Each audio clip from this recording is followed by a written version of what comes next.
Okay. Okay, hold on.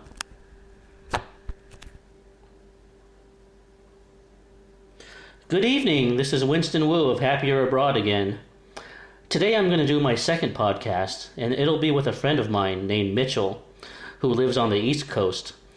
And I first heard from Mitchell when he emailed me about Bellingham, Washington, because I wrote an article about how cold and antisocial it was. I wrote that article a long time ago, and I received a lot of fan mail from it, and one of them was his. And then I heard Mitchell on an interview with Steve Hoka, which was really good, and I posted that on my website. And then once I got in touch with Mitchell, I found out that he and I are on very similar wavelengths. I mean, he's a deep person with a deep soul who's sensitive and aware, and we think alike on so many different levels. And so Mitchell and I are kind of what they're called kindred spirits. And so I thought that he and I would have a podcast discussion um, about America and what's happening and how it's changed and just sharing some observations because we both see things in a very similar way. And so I thought I would do that in the second podcast by talking to Mitchell. And he lives over on the East Coast, somewhere in Pennsylvania, I think Philadelphia. So, how you doing, Mitchell? Oh, I'm doing fine. How are you? Oh, great. So, you're on the East Coast and you live in Philadelphia, right? Oh, actually, right outside of it, in the suburbs of it. Okay. So, you grew up in the 70s, right? Or the 80s?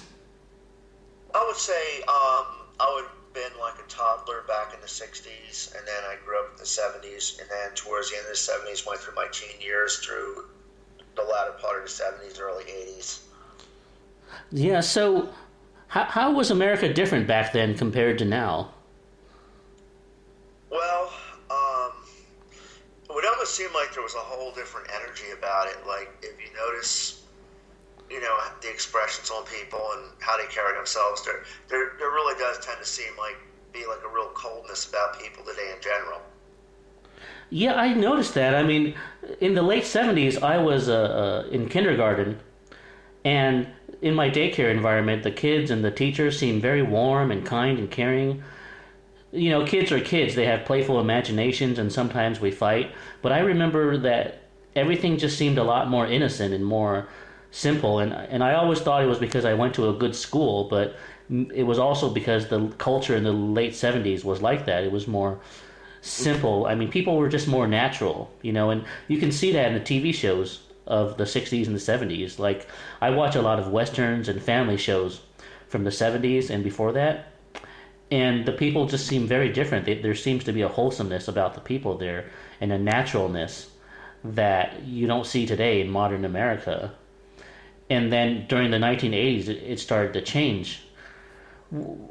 What happened during the 1980s? I mean, what's your take on that and your experience? I've heard a lot of different theories. I heard, believe it or not, like during the Reagan and Bush administration, that's when you started to see the change. For one, people were more concerned once we were, entered the 80s, more about monetary issues. Also, at that time, you started to see a lot of, a lot of your manufacturing jobs go overseas. These were jobs that you had, good, strong unions, and, these jobs also, paid well.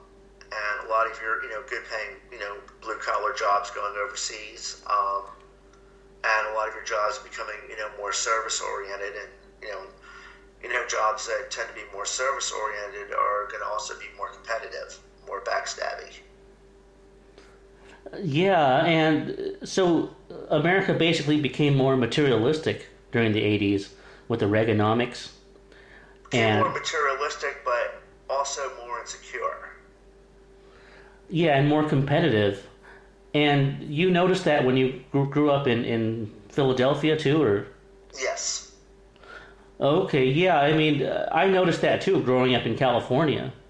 And I didn't know if that was the general culture or if it was just my hometown or but yeah, it seemed like people became more and more cold during the 80s and not as friendly, not as it's like the energy turned from positive to negative. People became more paranoid, and then they got much worse in the late 80s, and especially the 90s is when it got really bad. America became super paranoid. I mean, you couldn't even flirt in the 90s. You can't, just say to a girl that works at your company, or, oh, I think you're very beautiful, you have a nice dress, or it seemed like people didn't want to get to know you, or talk to you. They were in their own space. I think a Uh, lot of that, I think economics plays a part in it. And I think the reason why, they don't like you flirting is because of all these, frivolous, lawsuits. Companies are afraid of that. I mean, companies are afraid of loss. yeah, I mean, lawyers play a part into it because, it's because of the lawsuits. People are afraid of being sued in America. Well, you have to remember, one of your main careers, and, industries that was booming in the 80s was, every Tom, Dick, Harry, mother, brother, sister wanted to be a lawyer back then. Yeah, and it's, but I don't think it's just because of fear of lawsuits. I mean, people's attitude changed. They weren't as they just weren't as positive about meeting people. Like I don't know if you've been overseas a lot. I know you went to England, but I don't know if you went overseas. Like if you go to a lot of countries in Europe, or South America or Russia, you'll notice that the women have this positive attitude toward men. They like to meet men. They don't have this negative, fearful attitude like everyone out there is a creep. Nowadays it seems like people just think that everyone they don't know is a creep. So it's a very negative, highly negative energy field. Well, I think one aspect of it is there's more fear. There's more media hype and fear because if something bleeds, it leads. You know, watch news. It's everything is all fear oriented. I mean, most of the stories are a lot of bad horror stories or some sad story. And unfortunately, there's a lot of women that I would say at least 1 out of 5 has had some kind of bad experience. I mean, we're also, believe it or not, paying the price for what a lot of real effed up men have done as well. Yeah, it seems to be a combination of a lot of different factors. Um, It's a combination of fear. It's a combination of monetary, material things as well. It's not like one thing. It's like this for a myriad of different reasons. but yeah, and I almost get the sense that there's some type of almost like a virus that is spread to everyone, kind of like like when I say virus, I mean like some type of like a darkness, or a spiritual darkness, or some type of energy, negative energy that just spread all over people, and it just contaminated and infected people and changed them. Like during the 80s, it seems like there was this virus that just turned people cold, like not necessarily a biological virus, but like a energy virus, or a dark energy virus. I It's mean, more of a social virus. yeah, or a metaphysical, because you got to understand that reality has multiple layers. Some layers are physical and some layers are non-physical, and um, so there are forces that influence us in the non-physical, I think. Okay, and so I think that could be part of it too. And I think with me and you, I mean, we're not people that conform. We kind of think for ourselves. And so when a social disease takes over everyone, we don't, just go along with it. You know what I mean? It's kind of like we're immune to the Dawn of the Dead zombie syndrome. Yeah, it's like we're outsiders. We're not part of the collective. Whereas everyone else tries to conform to whatever's going on. Because most people are followers. They're not leaders. They're not thinkers. They follow whatever the group does, whatever everyone else says. I think it's kind of like something that I read and wrote. It's kind of like if you're a dog and you're in a cage, and every time you stick your nose out, your nose gets slapped. That's pretty much what most people are experiencing. Yeah, to some extent. So, so back in the '70s, I mean, you could approach a girl and make friends with her, and then ask her to the movies or something. It was very easier. It was much easier than now. Well, but we still had, plenty of women back then that were probably going to be standoffish or guarded. I mean, people are people. However, it was a lot easier and it wasn't as creepy. Yeah, because I mean, I see a lot of TV shows, and I know TV shows are dramatized, and some make things look bad too. Like in the late '70s, there was a movie called Taxi Driver with Robert De Niro.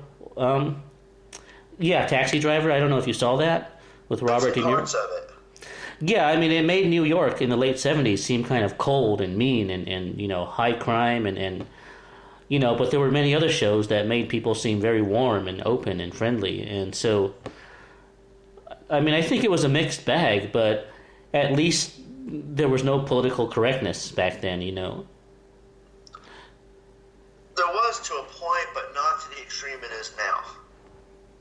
Yeah, like if a person was racist, or they just said what they thought. It was natural, it was free. They could speak their mind. You know. It was still like inappropriate to like make any kind of racial slurs or even make slurs that would be considered insensitive on a sexual basis. But it wasn't as politically correct as it is today, where it's almost repressive.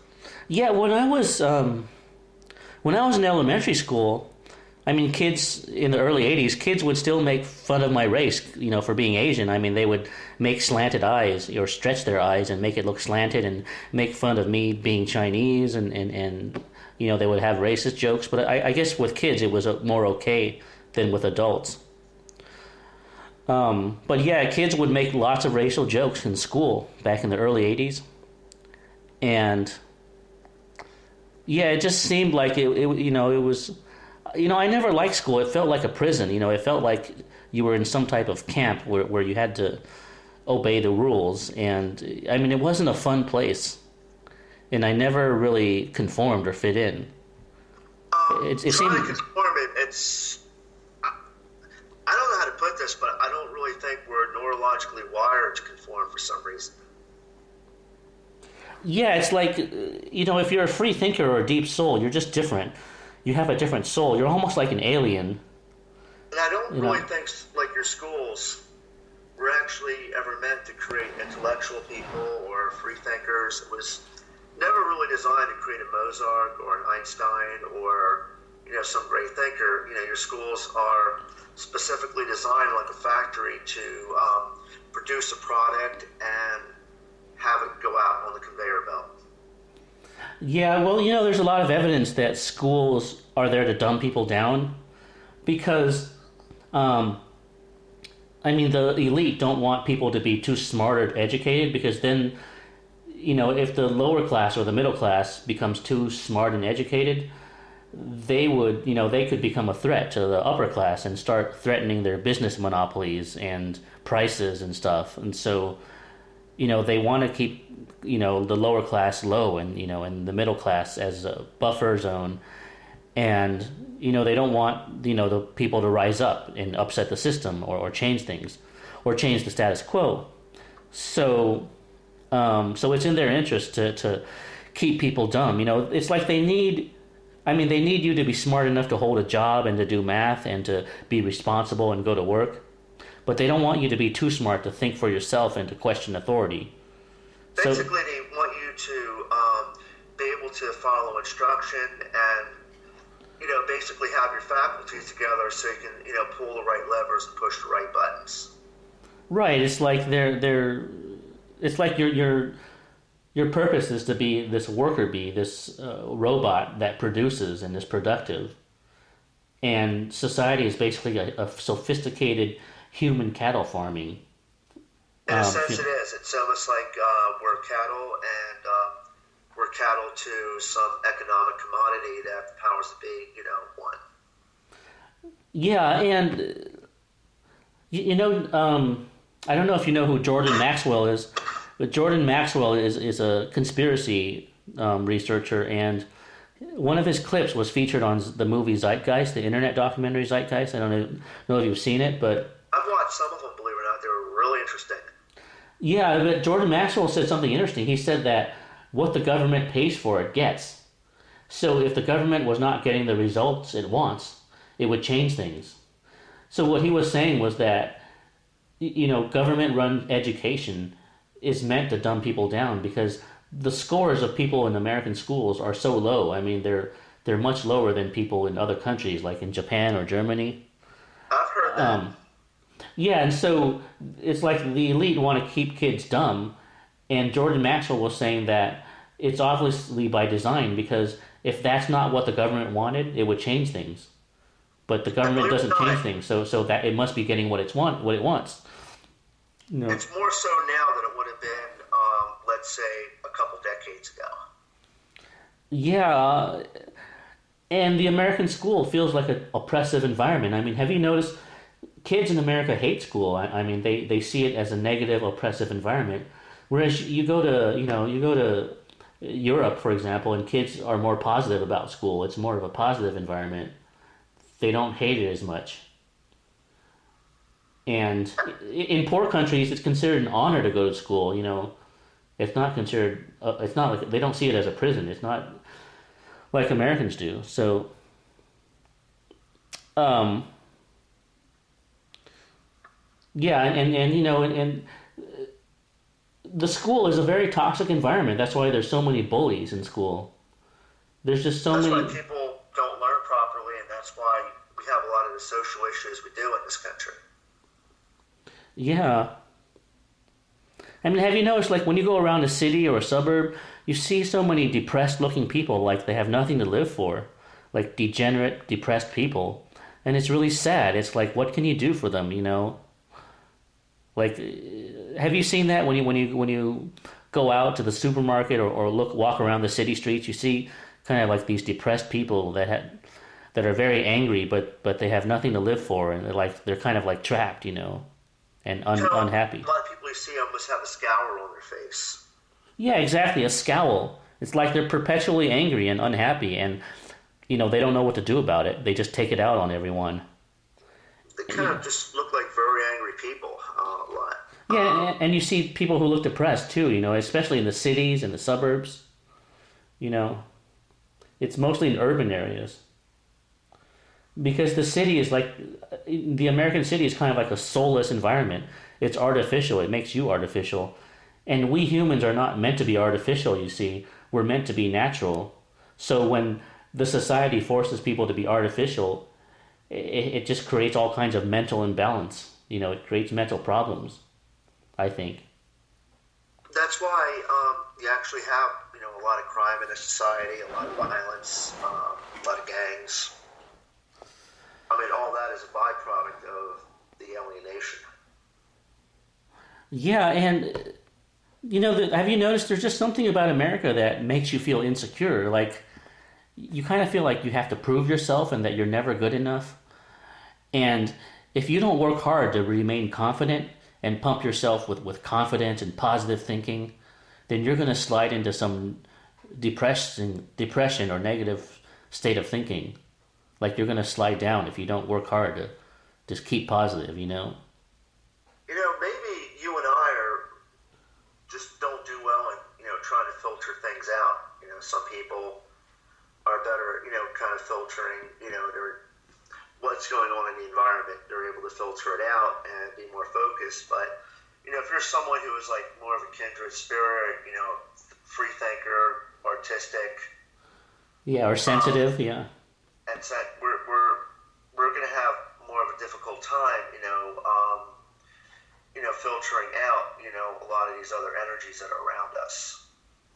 Exactly. So I've come to that conclusion too. That if you're a sensitive person, this kind of stuff is going to wear you out.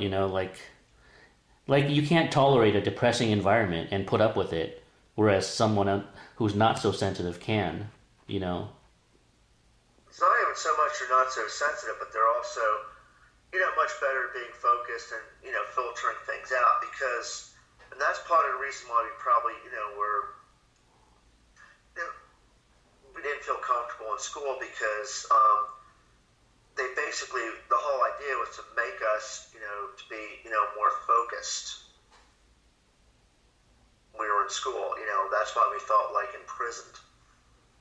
Yeah, well, school is a prison, not just because of the rules, but because, I mean, we don't like memorizing so much stuff, and the thing is, I just don't like the social energy in school because, everyone just acts really fake and artificial and phony.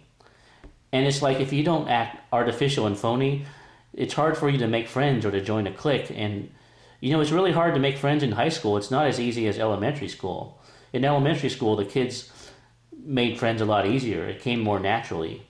And your friends were closer to you. In high school, all became about cliques, and everyone had this phony vibe. And, I didn't know how to become phony or act artificial or act cool, and so I didn't know how to fit into a clique. And the cliques are also very exclusive. You can't just walk up to them and join them, So it was kind of a negative social environment in high school. I was still able to, meet people in high school, Yeah. Well, I mean, your high school was in the '70s. It might have changed in the '80s, especially in California, because California is considered the most plastic and phony state in the U.S. I guess it depends on what part of California. Yeah, well, generally like the San Francisco area or the Los Angeles area. So yeah, I mean, I just didn't know how to act, and so if you don't know how to act, you're kind of out. It's like, but I'm sure in the '80s you have you been to California or? Yes. Okay, yeah, it's because back in the '80s, that's when it started. And like me, you went to Washington State too, and what was that like? Washington State, I guess the people there, even though supposedly it was supposed to be a very liberated vibe, people there tended to be, very reserved and very guarded. Yeah, I mean, Washington was very beautiful. It had nice trees and fresh air, and it wasn't too hot. It was kind of a cool temperature, and the rain was actually nice, kind of.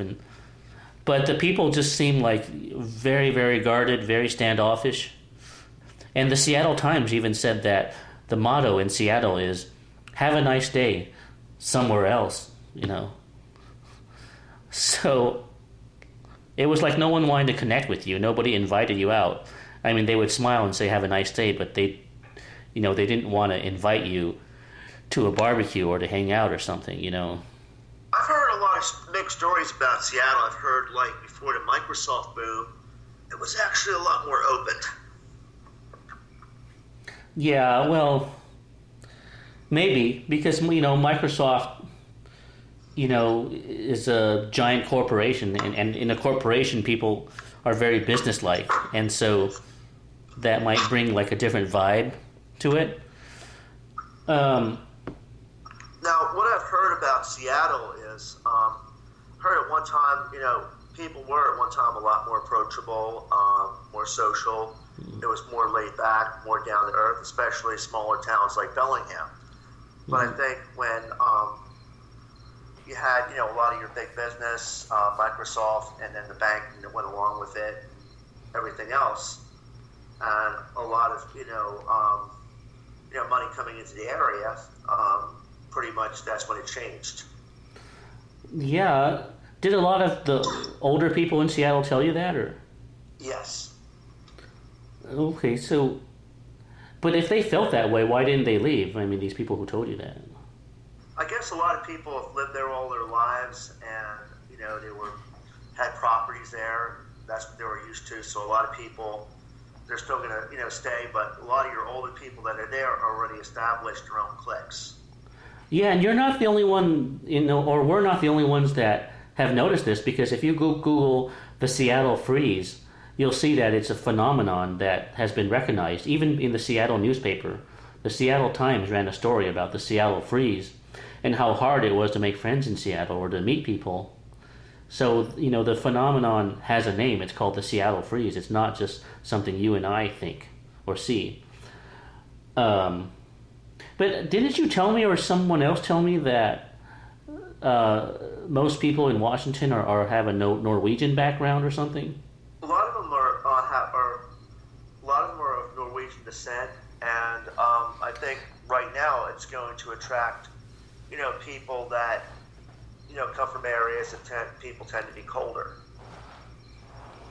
Yeah, because Norwegians and Scandinavians are reputed to be more cold and not as friendly or warm, and And so it's that also might be a going to factor. attract more people that come from the east, like let's say from Boston, that are also going to tend to be a lot more reserved.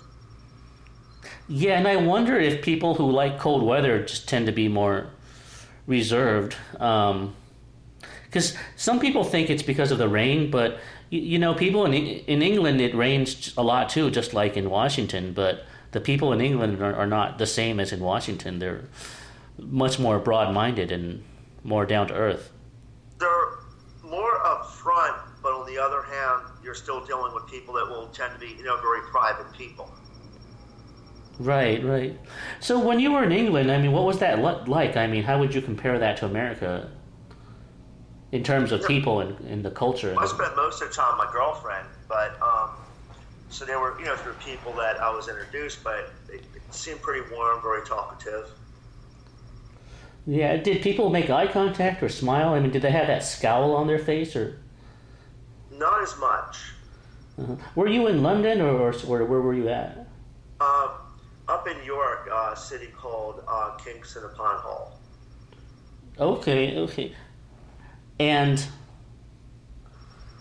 what was the vibe like? I mean, how were people? I mean, were they warmer, or were they smarter, or were they more open-minded, or?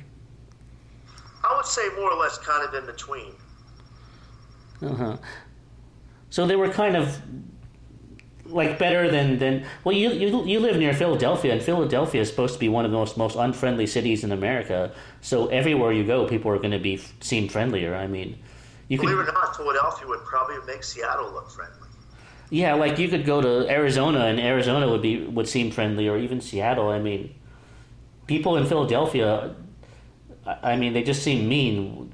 Like they have the scowl on their face, and they're aggressive, and they just take pleasure in being assholes or something. Or Even, believe it or not, New York City is friendlier than Philadelphia.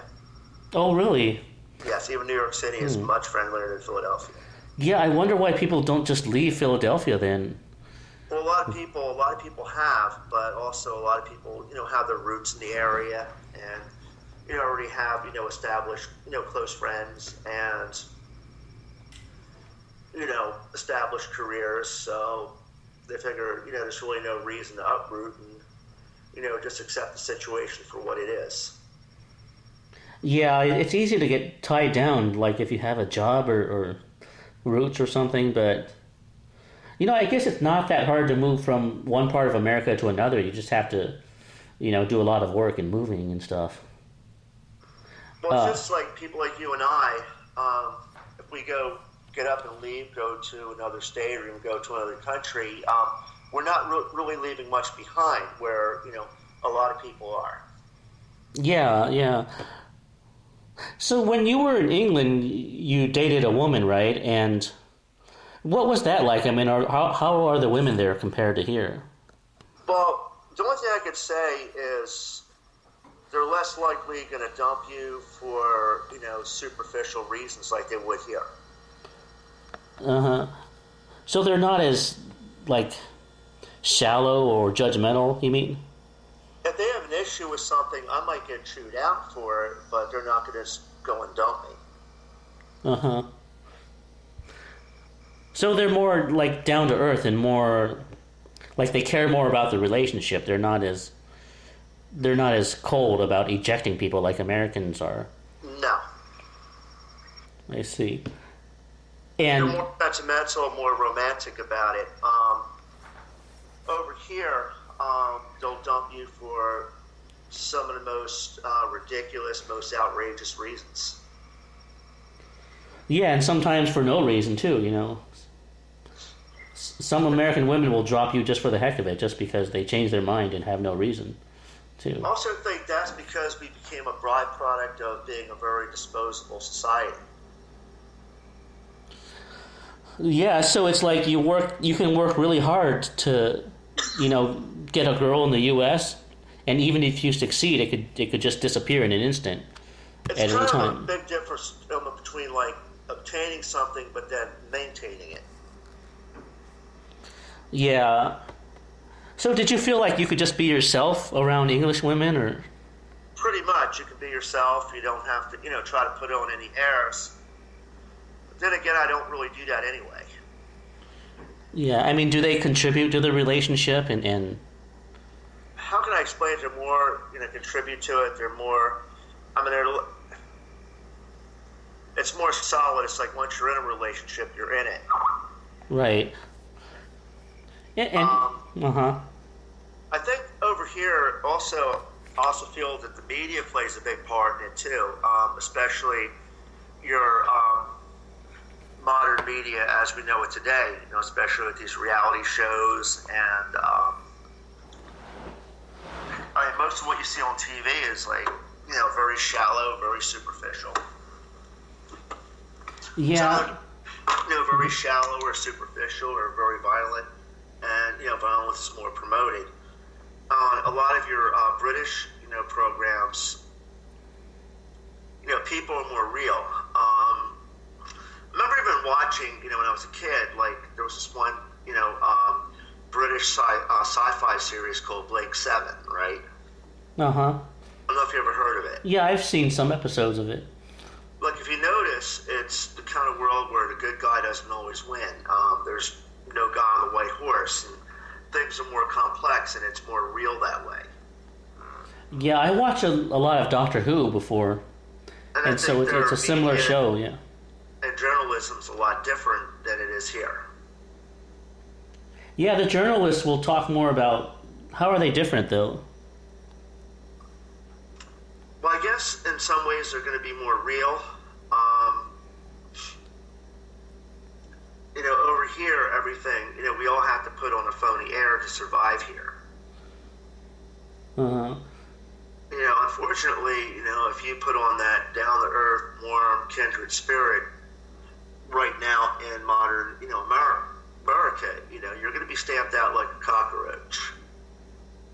Yeah, it seems like in America, the only people that are down to earth are like older people, like senior citizens, and anyone who grew up before the 80s is more down to earth. I mean, like people who grew up in the 70s and 60s and before that, or 50s. Those are the down to earth types in America. But it was also a different time. Just to give you an example, if you have like people that were children that grew up in the Depression, they're going to be like more frugal as far as spending. When people were growing up, let's say in the 50s, 60s, or even 70s, the United States still had a very viable economy. We had a lot of manufacturing. We had a lot of good jobs that were less service oriented and more blue collar. And these particular jobs, you didn't really have to put on this phony air. But when you're dealing in jobs that tend to be more service oriented, we all have to put on this phony air. A lot of the jobs that are service oriented, it's a lot more politics, it's a lot more stress, and a lot less pay. Yeah. So why was the older generation more down to earth? Isn't it because there wasn't trash culture back then and people were not as phony? Well, look at what you would watch on TV, like let's say back in the 60s and 70s, compared to what you're watching today. I mean, you can see a huge difference. Well, yeah, I noticed that. I mean, TV shows were wholesome back in the 50s, 60s, and even 70s. And, there was people were more authentic and more, the stories were more original and they had a good message. And now it's like 99% of what's on TV is trash. Whereas in the 50s, they would never let trashy content be on TV, you know? No. But then again, back then, like we only had a few channels. This is before cable. Oh, yes, yes, that's true too. You have to remember, back then you had like maybe 3 or 4 primary channels and maybe 3 or 4 UHF channels, and one of your primary channels was usually an educational channel. Yeah, and people were more simple, they didn't, they weren't just living to consume. They weren't, I mean, there wasn't a mass consumer society to the extreme that it is today. People were more out and about more. I mean, there were more, events you would do that you would have to go out of your home and do. Yeah, so kids would play outside and talk to each other, and they didn't have video games and stuff. No, you actually back then went to an actual arcade. Oh yeah, that was in the 80s though, I think. Yeah. In the 70s, like if you went to let's say the mall. Uh-huh.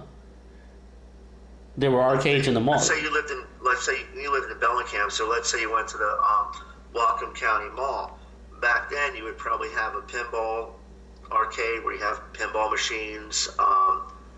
You would have, one of those machines that from a sub, you would shoot boats with. But you actually had to go out and interact with things. You would, there was a lot of, places you would meet people back then. You could go to the bowling alley, they had skating rings. If you lived in, let's say, an apartment complex, they would have a clubhouse and you would have different social events. Oh, really? In a clubhouse in the 70s? Yes, you would have different, like you would have, singles nights when singles would get together and meet up. You had more meetups and oh wow, things were different. I mean, today a lot of things are done online. And to top it off, we're just hit with so much multimedia crap. It's unbelievable. And so you figure, today, the average person, we're overworked, we're overtired, we're overstressed, and then to top it off, we're just bombarded with all this multimedia trash. Yeah, so back in the 70s, could you start a conversation with a girl a lot easier? Like meet her and just say, "Hey, what are you doing?" or "Hey, how's the music?" and just roll the ball from there. No, I cannot say that it was a perfect world, no, but let's say if you're found someone that had similar interests, it was a lot easier to strike up a conversation. And back then, as long as you're decent, you're intelligent, you went about approaching the person the right way, you were fine.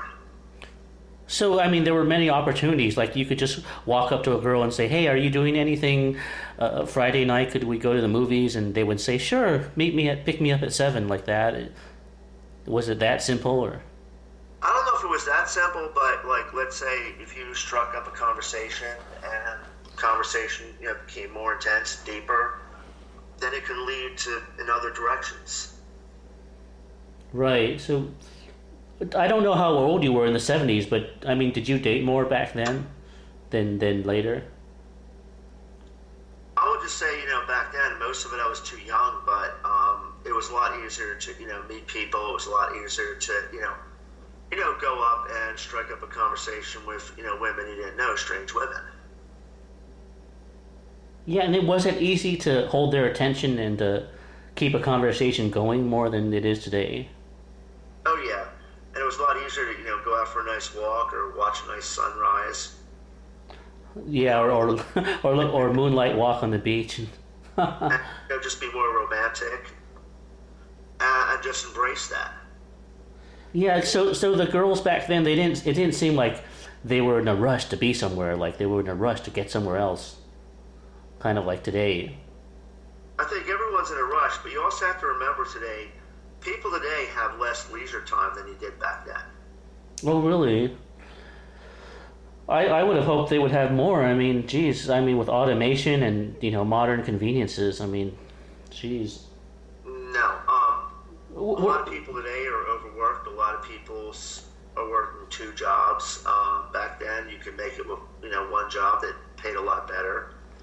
So back, You more or less back then would have had weekends off. so was the cost of living lower back then? I mean, was it easier to make a living, or? Cost of living was lower. Things were less top heavy.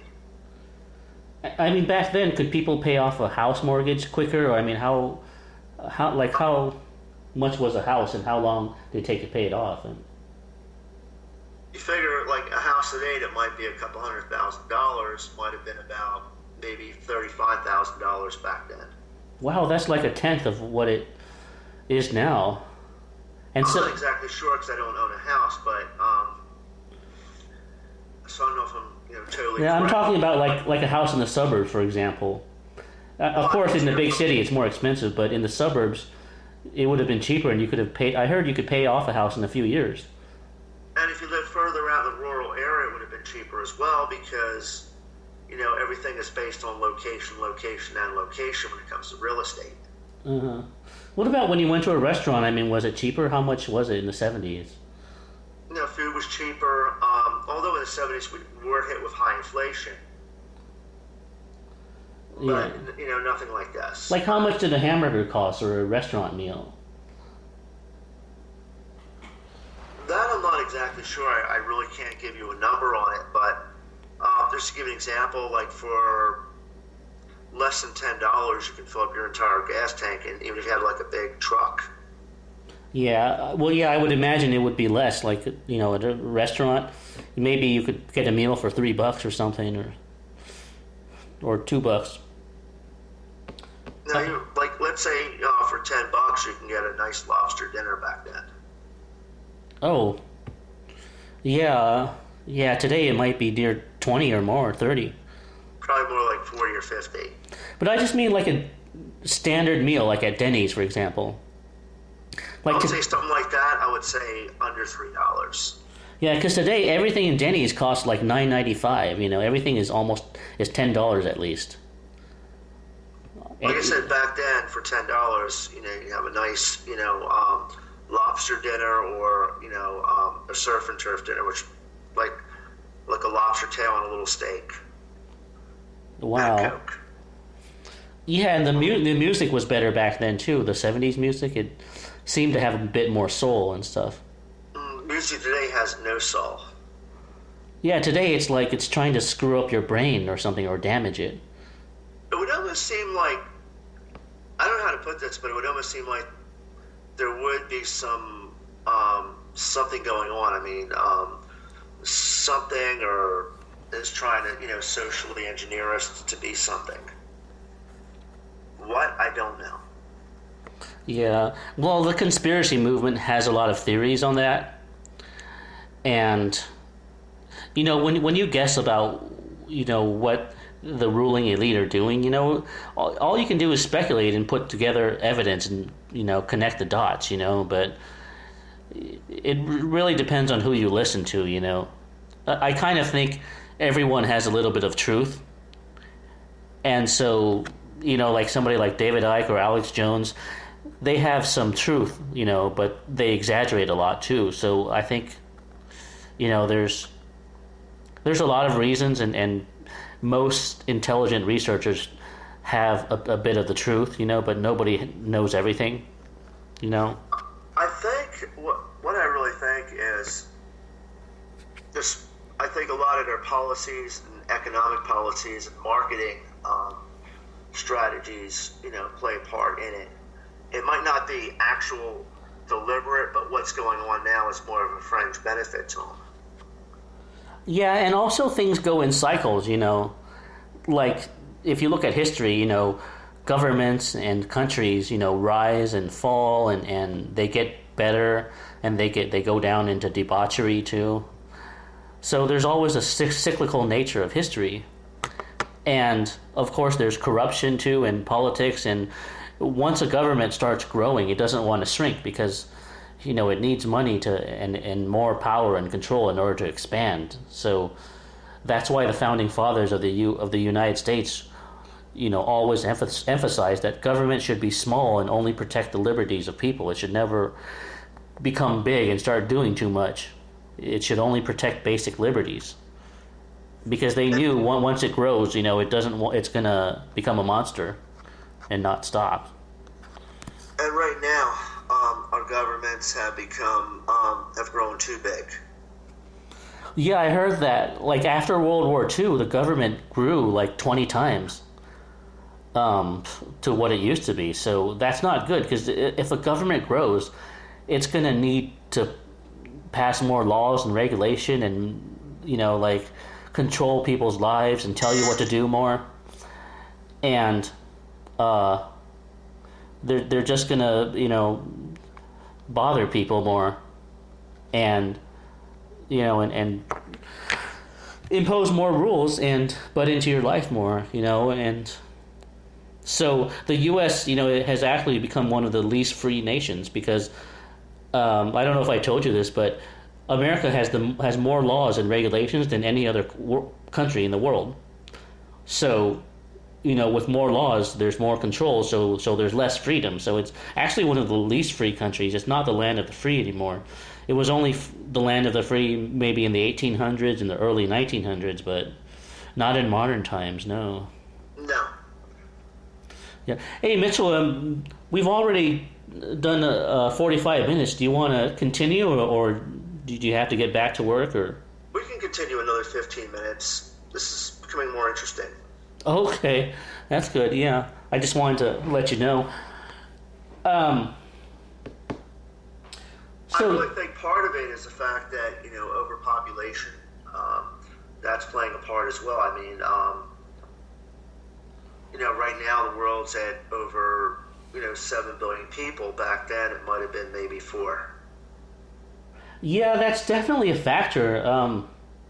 I brought that up to somebody. I don't know if it was to you or someone else, that of course, if there's a bigger population, then you need more laws and more controls and more people to watch them and more rules. But I'll give you an example.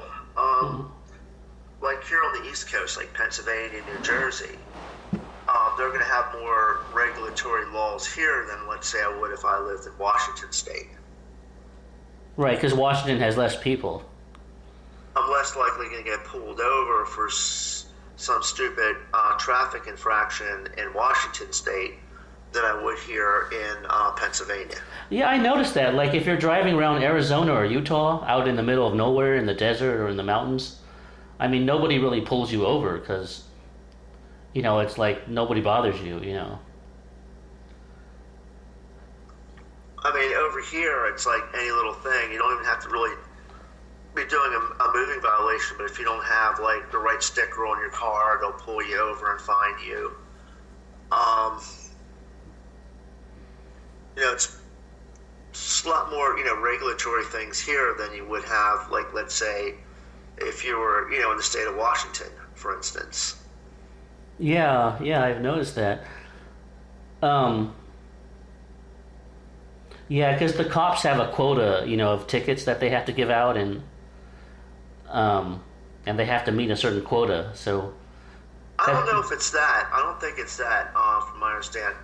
But it's kind of like anything else, where if you're not giving out a certain amount of tickets, then you're not doing your job. Well, yeah, I mean, that's what I've heard from ex-cops. They've gone on record saying that there is a quota in the tickets they have to give out.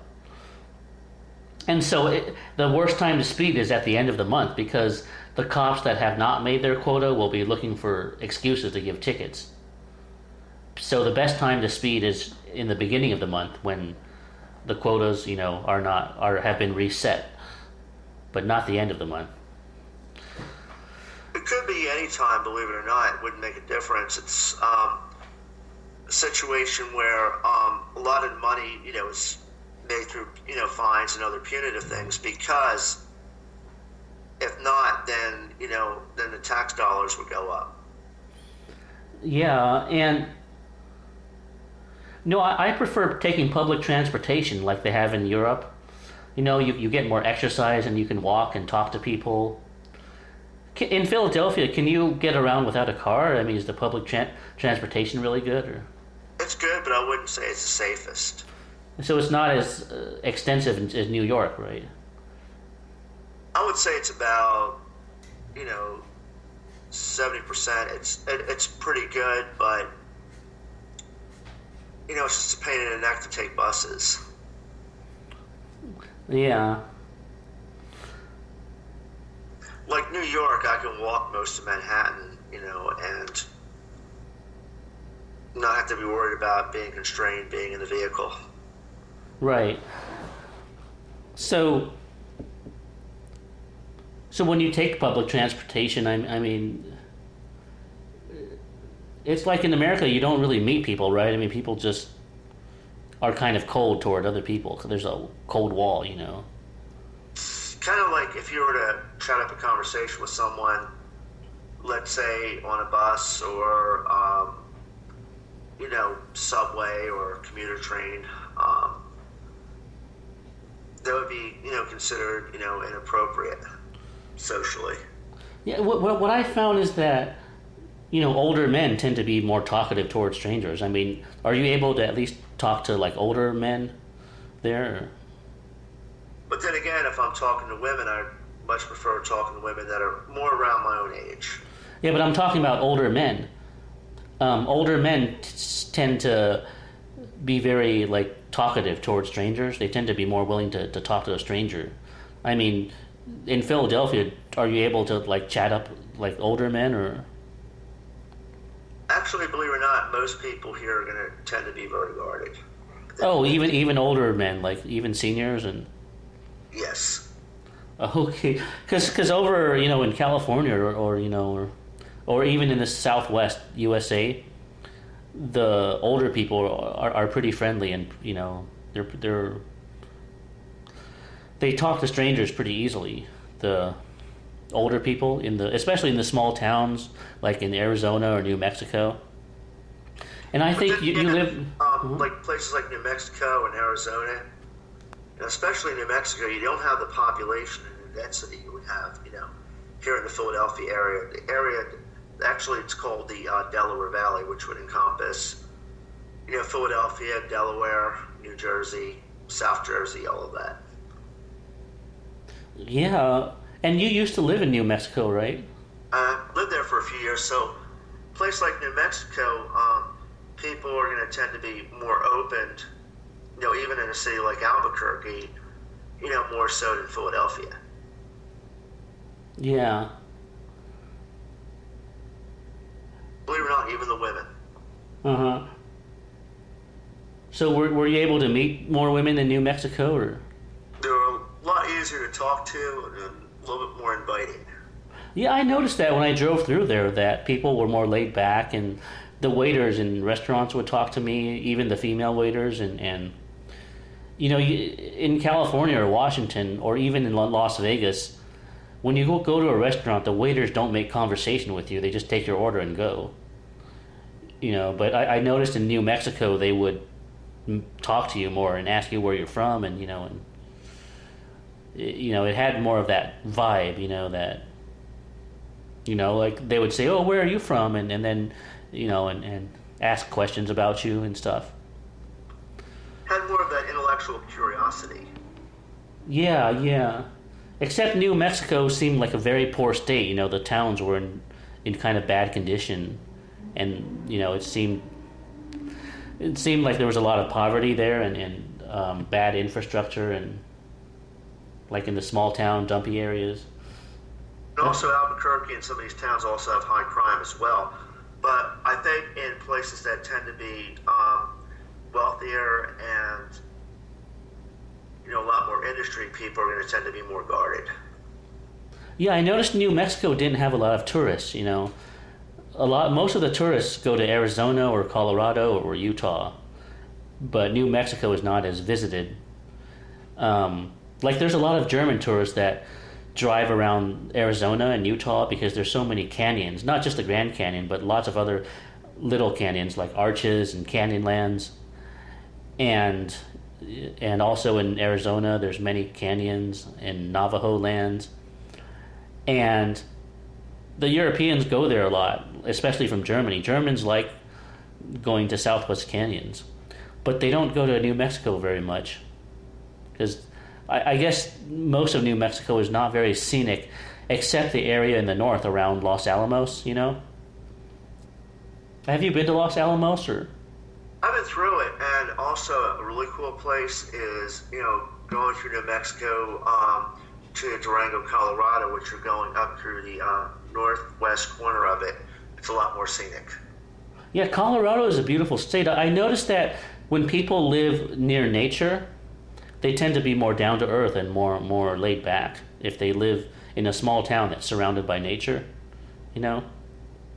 Because nature puts you more in touch with what's natural. It puts you closer to God almost.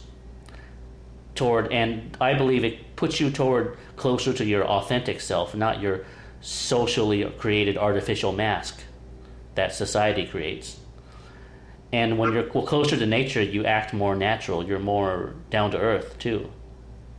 A lot of people in more urban environments, it's not even so much they want to have to be a bunch of, fake phony assholes. It's almost like you're constrained to be that way because if you don't, it can have some very dire consequences. Yeah, but you do nature photography, right? I mean, you've gone hiking, right?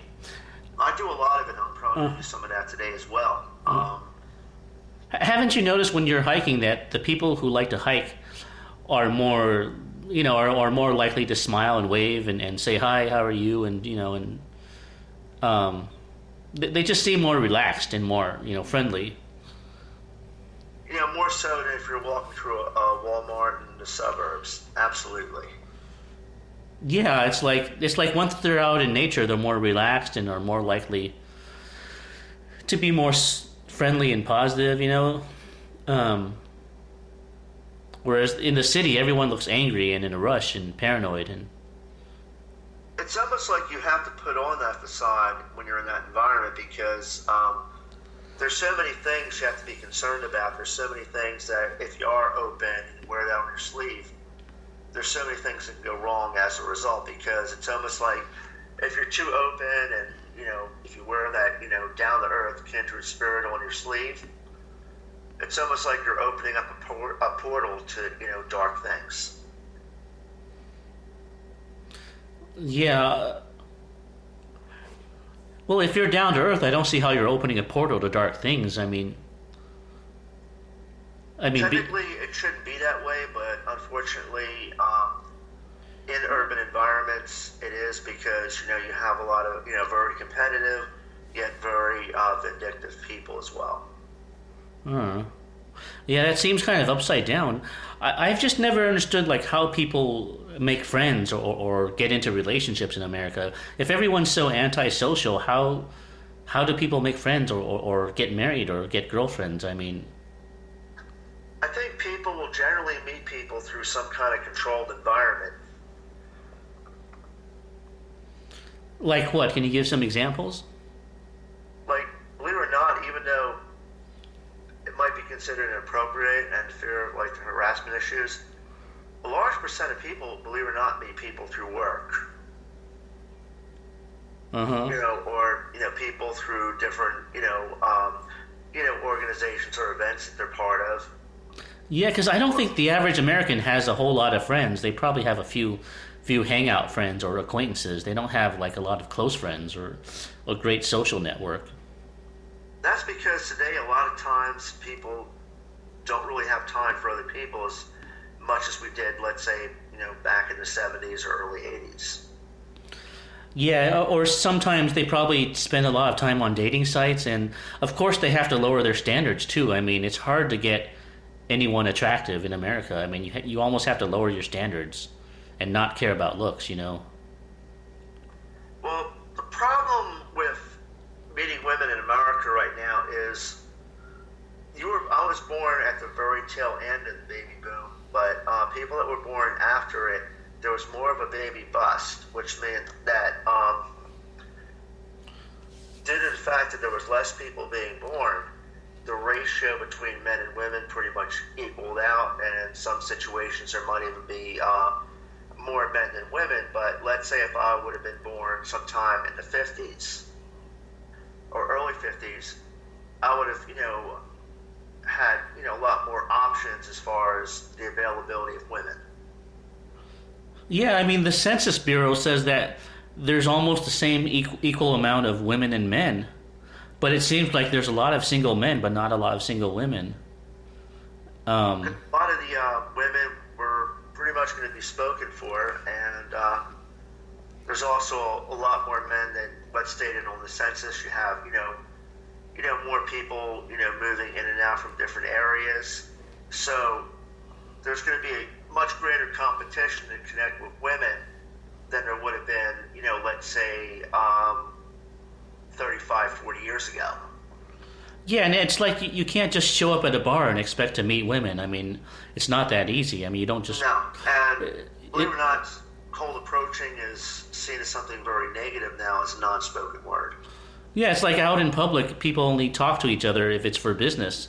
And so you would have to have a really good social network.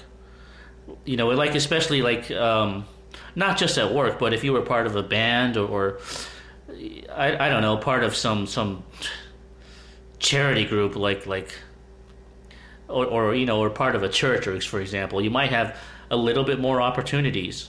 But either way, I mean, it's still not going to be easy because most of the women that are single, I mean, they tend to be either really picky or just kind of low quality, or they have problems. I mean, it's hard to find like a quality single woman in America. When you're dealing with a lot of your single women, what you're looking at is you're either going to be looking at women that are going to be extremely superficially picky, or you're going to be dealing with women that are going to have a lot of very complex issues. Yeah, and even when I was in college, I started going to college in 1992. It's like every girl I met told me she had a boyfriend or something. And if not, then she would just say, I just like you as a friend. And I found Asian girls easier to date because I'm Asian, and so they're not going to be as racist toward me. But, I was into white girls back then, and so I could not, date a white girl because they were just so, like, anti-Asian. They didn't like dating Asian guys. But it seemed like most girls were taken, like even in college, and college was not the fun place that it was hyped up to be in the movies. And I don't know if it was because I went to a bad college or that's just how college generally is. I mean, people are still very business oriented. I mean, they go there just to take the class and that's it. They don't go there to meet people, That's generally how it is in college. It's not like you see in movies, and it could be a lot more difficult. And a lot of the girls going to be in college are also going to tend to be very picky. Yeah, and you and I are not very tall, so according to most girl standards, we're not their type either, To give you an example, I've known men back in the 70s that were even shorter than I was, and they were like almost a real rock star with the ladies. Oh, because they had certain charisma, or why? It was probably a combination of that, but what it really comes down to is, like, let's say I'm not that tall, but let's say I'm still attractive, still have really good, strong, all-American facial features and all that. However, I think that's contributed to the fact that today we live in very insecure times. Yeah, it's like if you grow up in America, it's like you're almost definitely guaranteed to be insecure. It's like and it's like everyone's trying to compensate for this insecurity by acting really tough and phony and arrogant. It's like you have to compensate for this insecurity. And I wonder why that is. Why do people seem so insecure in America? I mean, what creates it? I mean, nobody told you to be insecure, right? We weren't taught that way, but it's almost like we just keep getting beaten down and beaten down and beaten down. How can I explain it? Like, if this was decades ago, when we had a more viable economy, there was more of a sense of stability. But now, nobody knows what tomorrow is going to bring. Yeah. I mean, back in the 70s, were people that insecure too, or what was it like? Well, back then, it was like, as long as you worked, as long as you were reasonably educated, as long as you were intelligent, as long as you spoke well, very articulate, good diction, good grammar, you were fine. But people didn't act as insecure, right? Not like they do today. Huh. What about back in the 70s? I mean, did neighbors talk to you? Did they, invite you over for a barbecue or something? Or? Back then, they were more likely to do so. And I remember, like, the kids in my neighborhood in the 80s, they would, they would always come over and play and we would play ball outside and stuff. And the friendships just were a lot more natural back then. It doesn't seem like kids play as much outside anymore. I mean, they still do, but they're just, they're just inside more or something. Just today, there's like so much liability. I mean, you're dealing with, insecurities, and you're dealing with, elevated fears right now. Yeah, and the kids don't even come out on Halloween for trick-or-treat anymore. Have you noticed that? I haven't really paid attention, but I think a lot of your Halloween activities are going to be more controlled now than it would have been, let's say, 3 or 4 decades ago. Yeah, I remember going trick-or-treating was fun. I mean, I don't know why no one does it anymore. I mean, it was like a highlight of my life. I mean, it's hard to imagine something so simple could be so fun, but it was. I mean, like I said, today there's a lot more fear than we dealt with, decades ago. Yeah, it's like today they think, oh, what if a stranger puts something bad in the candy? I mean, who's going to do that? I mean, that's just we feared crazy. That back then, too. It was like when you brought your candy back, a lot of times, they always recommended that your parents would inspect it, make sure, things weren't, unwrapped properly or something. Yeah, but you can't, inspect everything. I mean, I was fear of people putting razor blades in apples and all that. Well, I heard that was an urban legend, that those stories about there being needles in candy, I heard that wasn't even really true. That was just an urban legend. But, the fear level is, just elevated and elevated and elevated. And I guess now, due to the fact that we do live in a much more insecure society, people are going to tend to be, more vindictive as well. Yeah. Yeah, it's kind of sad because, when everyone's afraid, it's like, it's such a negative energy field. It brings you down, your spirit. You don't feel as alive, you don't feel very alive in America. Yeah, I mean, someday you should go to one of those fun countries like Russia or Eastern Europe or South America, then you'll understand what I mean more. Like I said, I think a lot of it is the fact that we're living in very insecure times, especially here in North Anglo America. Yeah. Times we're living in, it's a lot more insecure and a lot more fear. Uh-huh. And there's probably a lot of profit made out of it. I mean, it's a way of, keeping people in line. It's a way of, keeping people from, thinking outside the box or being afraid to. Yeah, and also there's no passion or romance. I mean, if you're a romantic person, it's like you're out of place in modern America. It's like like you're a sore thumb. Before we take this to a close, let's say if I happen to be a very open, very down-to-earth, romantic, creative, artistic person, it also means that I'm not going to follow the rules they want in a variety of different workplaces. Yeah, you get that vibe that romance is out of date, And the reason for that is I think they want us to be more focused towards, being a workaholic and consuming. Well, yeah, I mean, it's like they want to turn you more robotic and less human. It's kind of like that movie Invasion of the Body Snatchers. Have you seen that? From yes. 1978. Yeah, there was a version from the 50s, and then there was a 1978 one with Donald Sutherland. But in it, I mean, all these humans were being replaced by these pods, and then when they were cloned by these pods, they became unfeeling with no humanity. They had no feelings or emotions after they were cloned, and it was like a metaphor or foreshadowing of what was to come in America. Well, let's say, people like ourselves, like, very romantic in our thinking, very open, intellectual curiosity, being, creative, artistic, and, being able to, think in a very creative, artistic, romantic manner. People like ourselves are going to be less, interested in consuming, and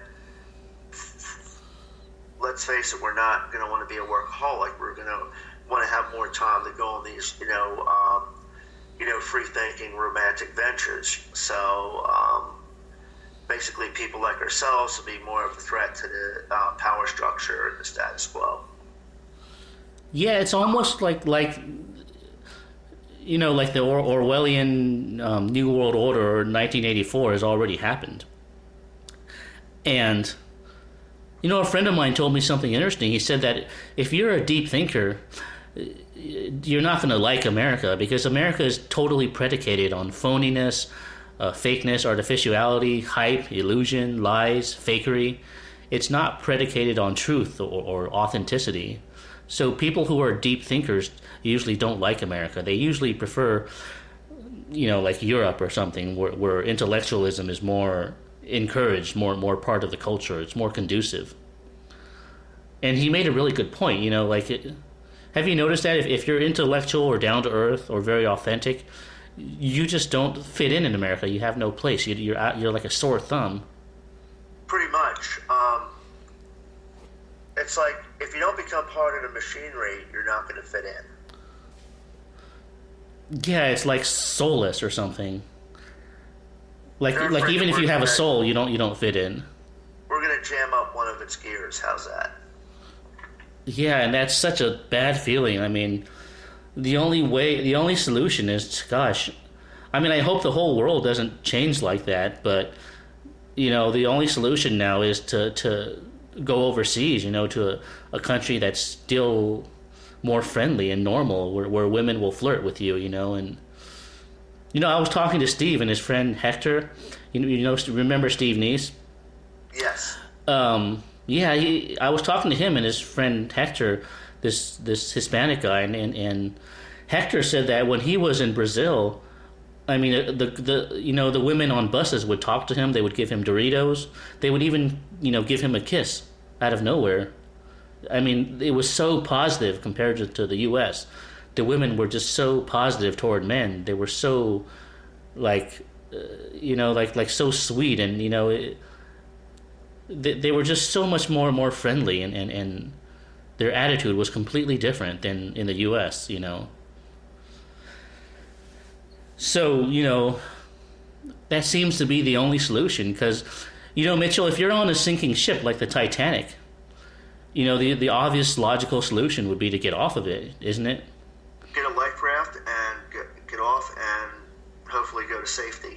Yeah, or get on a plane and fly away, because that's the only logical solution. Because America, is sinking, not just economically, but morally, spiritually, culturally, and I don't know if it'll ever pick up again. I don't know if it's like the end of the Roman Empire, kind of like when Rome fell, or if it's in a bad cycle and it'll pick up again. It's hard to say because no one can predict the future. But I just know that when you go overseas, you have a happier life. You can be yourself. You can flirt with girls.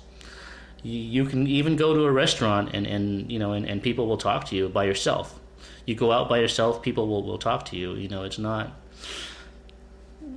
as antisocial as what we have in Believe it or not, this country, as of now, is more class oriented than, let's say, England was 200 years ago.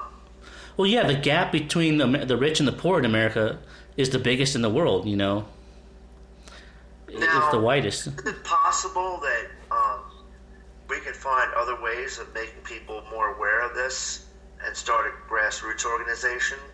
I mean, that could be possible too, but it's something that would take time. Yeah, well, of course it would take time, but the thing is, the only media we have at our disposal is the internet, because CNN and NBC are not going to talk about this. They're not going to invite us on and talk about it. The only thing we can do is do podcasts like this and use internet marketing to just get the message out. And we're all only going to reach a small minority of people, but that's better than nothing. We have to make it more broad. I mean, there's a lot more to it than just dating problem. I mean, oh yeah, like right. The dating situation here is just one of the many symptoms to the problem. Yeah, I mean, I don't just talk about dating on my site. Now I'm telling people that it's about health and economics too. For example, if you're overweight, you could go to Europe or Russia or even China and eat wholesome food that doesn't have all the chemicals and the processed ingredients and the sugars and the GMOs, and you could lose weight naturally. It's like a big weight loss secret. You go to Europe or Asia and you'll see that people are thin. They're not obese. So that's a big weight loss secret. And you'll never hear that from the American nutrition or dieting industry because there's no profit in telling people to go overseas to lose weight. Well, that's all about big pharma. Yeah, everything's corrupt. It's all about money. And what it comes down to is things that bring people misery make money. Things that make people happy is not going to make money and cost them money. Exactly, or healthy, It's not profitable for you to be healthy.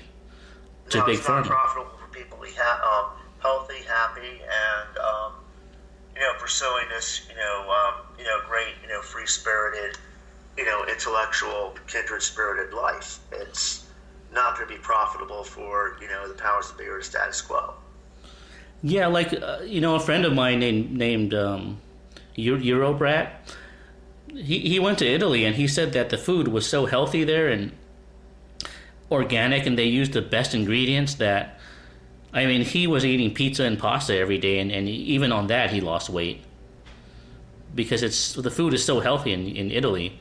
It's probably the best, most healthy in the world. And it would almost seem like they just try to weigh us down with all this crappy food, and then gain weight, and then we don't look good, and our self-esteem further sinks down. And also I really think that as a fringe benefit they want to destroy people like ourselves. Yeah, and have you noticed when you eat food in America, even in a restaurant, you feel kind of sluggish afterwards? So there is a difference. Food makes you tired and sluggish in America. Plus, in America, life feels kind of empty for some reason, and so people tend to overeat too. That's another factor. It's not just that food is addictive. People overeat in America too, to try to fill the emptiness. I think there's a lot of people that probably are not, really deep thinkers like we are. Yeah. How was the food in England? I mean, was it different? Was it healthier? It was kind of different. I mean, they still had a lot of fattening foods, but people are out and about more, walk more. So it's not like here where everyone's stuck indoors. Yeah. What I heard was love going to pubs there. Yeah. Is that just in the cities or in the villages and the suburbs too? Or? A lot of people rather go out and interact with the world outside instead of being stuck inside all day. Did you go to any pubs and meet people or? No, I don't drink. Well, you could just order an orange juice or something. No, I like going to places like little restaurants or coffee shops. I love fine dining. Yeah. What I heard was that in other countries, I don't know about England, but in other countries, houses are smaller, but most houses are not mortgaged. People own their houses, so they're not debt slaves like in America. Whereas in America, most houses are probably mortgaged. We're debt slaves to everything here, and that's another way, powers that be want to keep us in line, because that way we're going to be afraid of, losing our jobs and then, falling deeper down the hole. Yeah, and Mitchell, I don't know if I told you this before, but here's an interesting secret. Did you know that you could go to my native country of Taiwan, okay? And you could, even though you're a foreigner, you're not Taiwanese, you could enroll in their healthcare program. And if you needed like surgery or an operation, that would cost thousands of dollars in the U.S., okay? You could, get it done there, for almost free if you just enroll in the program. That's a really big secret that, America obviously doesn't want you to know. That, if you need surgery, you can go overseas and get it done for a lot less than in America. And I don't know if you saw the film by Michael Moore called Sicko. It was a documentary about healthcare. But he followed a group of Americans going to Cuba to get medical care. And so in the documentary, he went along to Cuba with these group of Americans. And when they went to Cuba, they spent like almost nothing. And the government national health care gave them all the treatments and the surgeries that they needed. So that's a huge beneficial secret that could help a lot of people that, are in that situation that need medical treatment, that don't know that they could get it for a lot cheaper overseas, If people knew about this, I mean, it could help a lot of people, but, you're not supposed to know that, Because there's this mentality that every problem in America must be solved in America. There's no such thing as solving a problem overseas. Americans are not conditioned to think that way, you see. Or if you go out of America, it's a horrible, scary world that's dangerous. Yeah, so there's this assumption that you can't solve a problem in America by going overseas, which is not true, because a lot of problems like this, for example, can be solved by going overseas.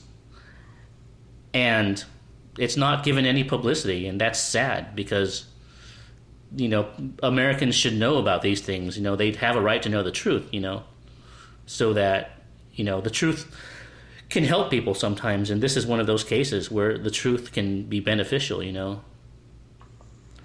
So that's something interesting for you to know. I mean, I don't know what your healthcare plan is, but if you needed surgery or an operation, you could come to my native country of Taiwan or some other country, and you could enroll in the healthcare program, and it would cost you less than $100, and it would fully cover your operation. It's just over here. It's almost, like I said, it's almost as if they want people to be miserable, down and out, and empty, because if we're all free thinkers, it would basically, totally break the quote-unquote power brokers. Yeah. Well, I almost get the sense that, like, there are dark forces in America that feed off of misery. Like, the engineers of society want there to be misery, because there's dark forces that feed off of it, kind of like demons or devils, or the conspiracy movement now calls them archons, because archon is the word used in Christian Gnosticism for these energetic parasite beings that feed off of human misery and fear. It almost seems like that's the truth. They want to create the energy and harvest it. Yeah, I mean, I don't know if you're into spirituality or metaphysics, but it just seems like, they want there to be suffering and fear and misery because something feeds off of it, It would almost seem like something like that would exist, whether it does or not, nobody knows, but it definitely seems there are people that feed off of it, I know that. Yeah, well, I don't see how people could feed off of it. I guess some people are like energy vampires. They're sociopaths. They like to feed off of misery or suffering, which I can't understand. I mean, that's kind of sick. I mean, I can't understand why someone would do that. But well, that's just the thing. You and I, don't think along those terms, so we wouldn't understand it. Yeah, We might plus, pretty much be able to have a model of how that would work, but we're not really going to totally understand it because we're not we're not wired that way. yeah, well, people have this fallacious assumption that other people are like themselves. Like you kind of assume other people think the same way that you do, and that's not true. It's one of those human fallacies that everyone shares. It's like you and I would figure, why aren't people more down to earth? Why people are not kindred spirits, but they're not going to think the way we think. Yeah, and they're probably thinking, why are we not like them? They're probably But wondering the same thing. They're probably wondering, oh, how come, Winston's, happy being self-employed and traveling and not happy working for a corporation. They probably can't understand that because most people don't want to be free. They want to be told what to do.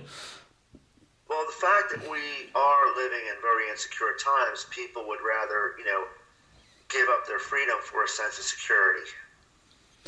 Yeah, I mean, I found out about that most people don't want freedom. They don't know what they would do with freedom because they have no purpose. They need to be told what to do. They need a structure. And maybe most people need that. Not everyone is, designed for freedom. I mean, someone like you and I, we can go out there, we can do things, we can be free thinkers, we can go out and just totally explore the whole universe and not have an issue, but other people, they're not capable of, thinking along those lines, nor are they even, wired that way. Yeah, so yeah, I mean, I guess other people just don't think the same way we do, and they're just on a different wavelength, a different channel. And Or just simply neurologically wired differently than we are. yeah, or maybe they just have different souls. I don't know. I can't speak for other people. Well, no, I mean, I like to think in terms of metaphysics, but I also try to be objective as well. But Yeah, don't you ever get curious about how other people see people like us, like what they think when they see my website or my articles, like like a conformist type of person?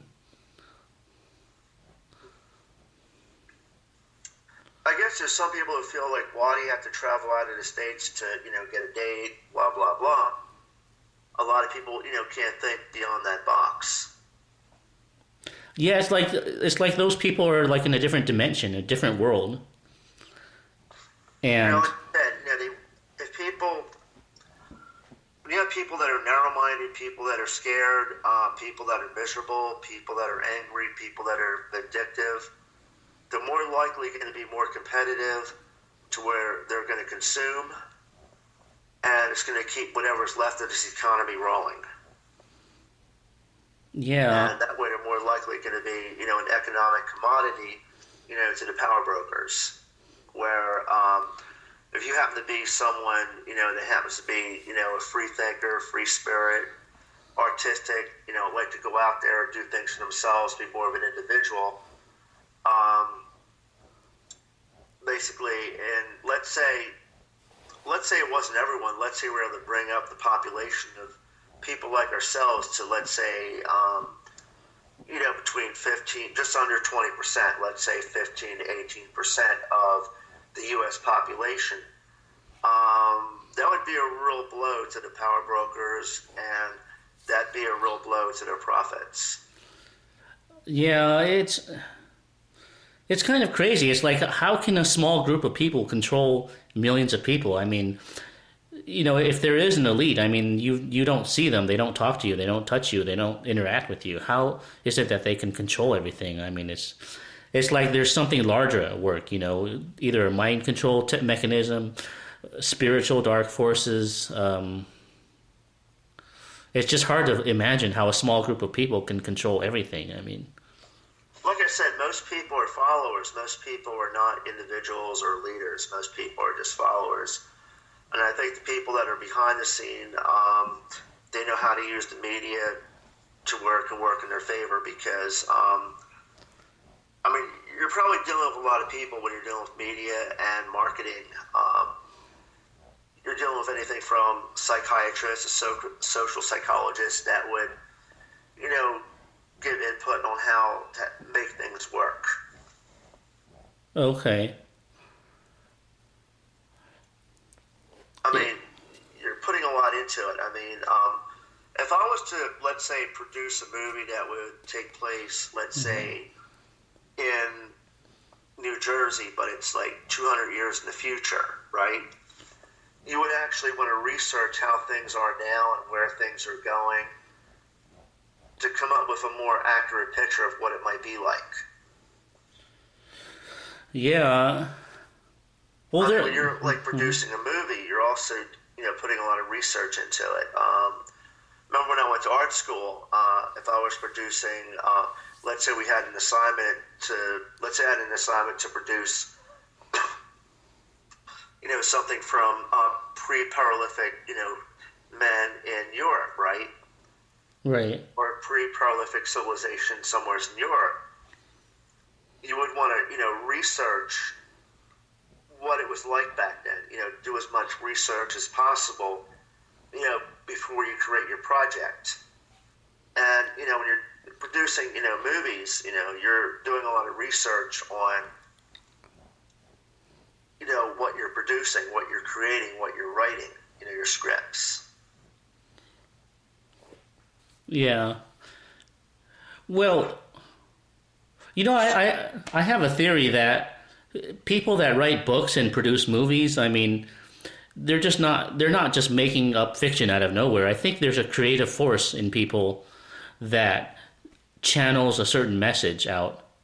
So sometimes a movie might predict the future, like foreshadow the future, like 1984 or something Orwellian or some science fiction dystopia.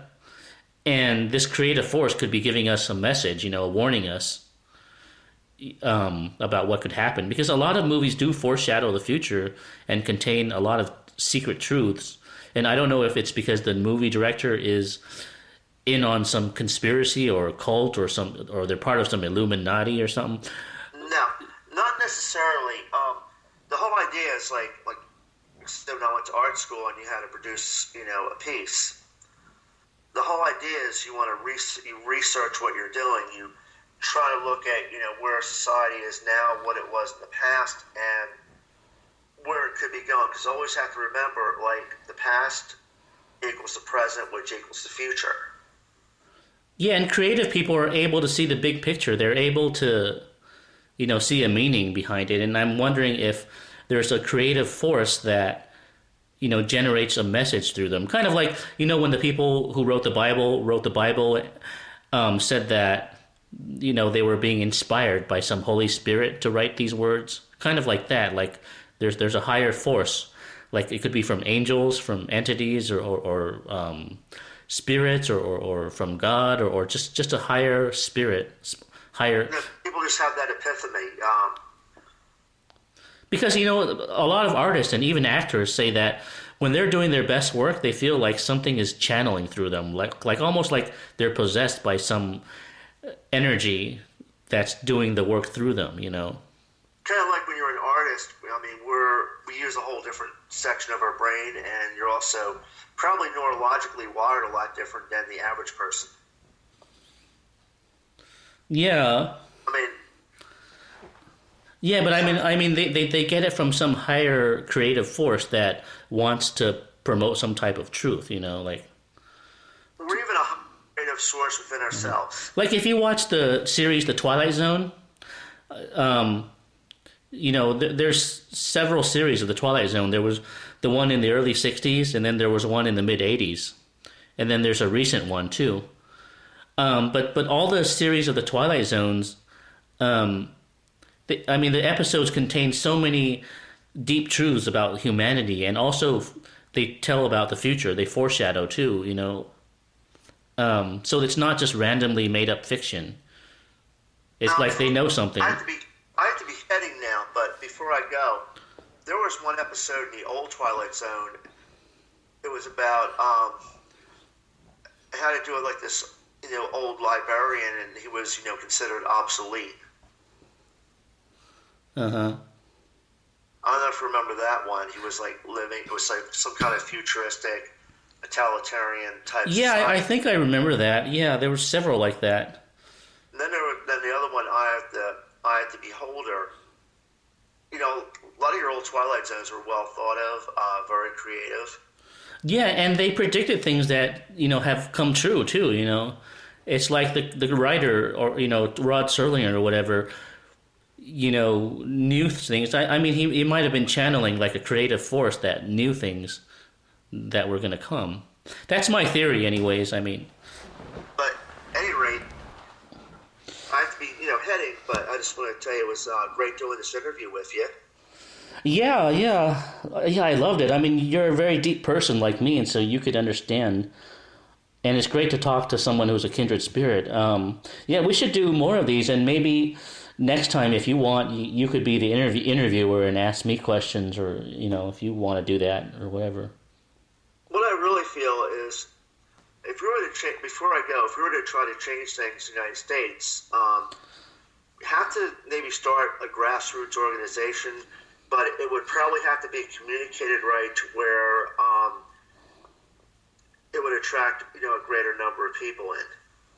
Yeah, but I don't believe that even a group of people can change society, because there's too much powerful forces at work. Even if you were to change society, another force would change it back. I think the most easiest thing is to just go to a culture where you fit in and have more fun. Because it's a lot easier to get a plane ticket and just go abroad than it is to try to change society. So if I was to, I'm so angry that I want to fight against it in every way I can. I mean, that's just from my perspective. I just want to fight it. I want to give whatever it is a good sucker punch. Plus, when you get older, I mean, time is more precious. You don't want to waste time fighting a futile battle. So I would advocate, starting a group like mine on Happier Abroad, where we encourage people to be aware of what's going on and to just go overseas, to be happier. That would be my best solution. Then because if you're always fighting against something, that's just negative. It's antagonistic. It's not going to create happiness to always be fighting. Why not go somewhere where you fit in? You can be yourself. You can make friends. You can get dates. You can be in an authentic culture. That too, but I also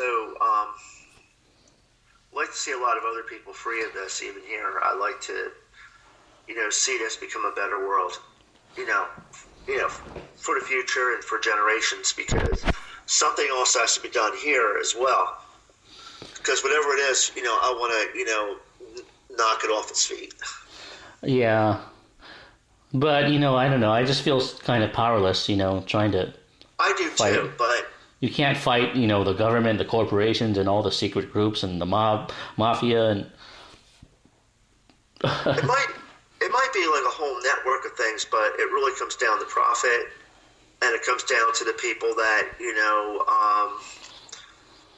have the money. It has to do with your power elite, and a lot of them are probably not even going to be household names. Yeah, and plus you got to understand that even if you became a big name and famous and had a large following, I mean, if you get too big, I mean, they have ways of taking people out who become a thorn in the back, like Martin Luther King or I mean, they have ways to get rid of people too, if they become too much of a threat. Which means anything can happen at any time. Yeah, I mean, as long as you're a small minority of a fringe group that has dissenting views, they don't care about you, because there's too many groups like that, but if you're a person that can move the masses, millions of people, then you become a threat too. So it's kind of like you're becoming a danger too if you grow too big. So either two things are going to happen. Either I become assassinated, or murdered and make it look like it was some punk, or I end up in some kind of scandal that completely wipes me out.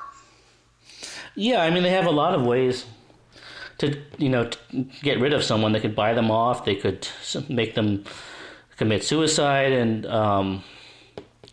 they could threaten them. They could blackmail them. It's just, if you think about it logically, it's just better to get off the sinking ship and to just go to a more friendly culture. That I'd like to do, but on the other hand, there's a part of myself that I mean, whatever it is hurt me and hurt a lot of people, so I want to hurt it back. Yeah, well, You can understand my feelings about it, and that's just my, own blind emotions. yeah. Well, I just hope you can see the bigger picture and realize that, it's not healthy to be constantly fighting a war. It's like it drains a lot, it drains you out. It's not healthy, but there might be some way of defeating this. Yeah. But while you do so, you should, be having fun and go to a more friendlier culture, Absolutely. Have fun and just explore, everything from a very creative, romantic viewpoint, because that's what we need. We need a healthier culture, but we also need it here too. Yeah, so I hope you can save up money and maybe travel with me to Europe someday or to China I'd love to. or whatever. What I'd love to do is travel to Europe with you and visit the Ukraine and actually see where my grandparents came from. Oh yeah, that would be great. I would find that very spiritual. There's so many beautiful single girls in the Ukraine. It's crazy. When you go there, you'll wonder, why didn't I come here sooner? But also, on the other hand, I like to actually do some fishing in the Dniester River. Well, yeah, that too, That, because my grandfather did when he was a kid, so I'm going to do that. Yeah, the thing is, the bottom line is, when you're overseas, like in Ukraine, the culture is a lot more down to earth and authentic. So you feel like you can be yourself. And that's the most liberating feeling, because the true meaning of freedom is being able to be yourself, okay? That's the most important aspect of freedom. Being able to be yourself while having fun and feeling accepted and part of the flow. Because you might not be, surrounded by yeah, let me see. Police or KGB or any of that. However, you know what? Basically, psychologically, we're in our own type of concentration camp on an emotional and psychological basis. Yeah, and the important thing is, you if you were in Russia or Ukraine, you'll see there's no fakeness in that culture. Not in the mainstream. You don't have to be fake to try to talk to people. The social culture is not fake at all. So you could vibe on the wavelength a lot easier. I have a hard time trying to be fake anyway. Yeah, I don't know how to be. I just can't. Even though I was into acting, I just don't know. Well, acting is not acting fake. Acting is like being able to portray a wide range of emotions. I have another call coming in, so I have to put this to a close. But I will try to get back to you sometime tomorrow night. Okay, great. Thanks for Listen, it was great doing the interview with you. Yeah. All right. Well, I'll talk to you later. Have a good one.